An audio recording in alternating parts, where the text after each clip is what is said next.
கோவை மாவட்டம் வால்பாறை அருகே காட்டு யானை தாக்கி மூதாட்டி ஒருவர் உயிரிழந்தார். இதுகுறித்த கூடுதல் விவரங்களை நமது செய்தியாளர் பிரசாந்த் வழங்க கேட்கலாம். பிரசாந்த், கோவை வால்பாறையில் இந்த விபத்து நடந்திருக்கிறது. எப்போது இந்த விபத்து நடந்தது? குடியிருப்பு பகுதிக்குள் யானை புகுந்ததா? விவரம் என்ன?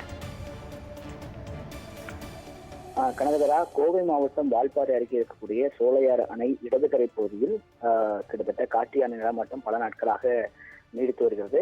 இதை குறிப்பாக இந்த இரவு நேரங்களில் வரக்கூடிய இந்த காட்டு யானை அடர்ந்த வனப்பகுதியில் விரட்டப்பட வேண்டும் என்று ஏற்கனவே அந்த பகுதியில் இருக்கக்கூடிய குடியிருப்பு வாசிகள் பல்வேறு கோரிக்கைகளை வனத்துறைக்கு தெரிவித்திருந்த நிலையில நேற்று சரியாக 1 மணி அளவில் குறிப்பாக இந்த இடதுகரை பகுதியில் இருக்கக்கூடிய தாமஸ் மேரி தம்பதி வசிக்கக்கூடிய வீட்டின் அருகே காட்டு யானை ஒற்றை காட்டு யானை புகுந்திருக்கிறது.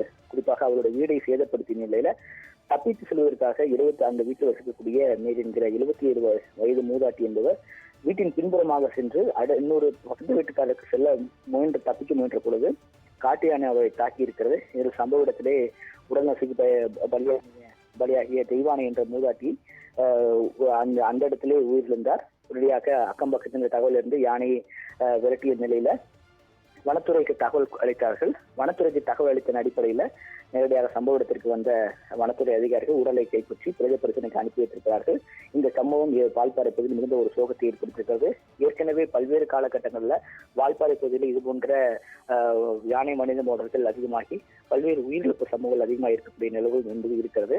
தற்போது தொடர்ச்சியாக நிகழ்வாக இருப்பதன் அடிப்படையில் உடனடியாக இரவு நேரங்களில் காட்டு யானை நடமாட்டம் இருக்கக்கூடிய வால்பாறையில் பல்வேறு பகுதிகளில் வனத்துறை ரோந்து செய்து குடியிருப்பு பகுதியில் யானை வராமல் இருப்பதை தடுக்க விட வேண்டும் என்ற ஒரு கோரிக்கை அவர்கள் வைத்திருக்கிறார்கள்.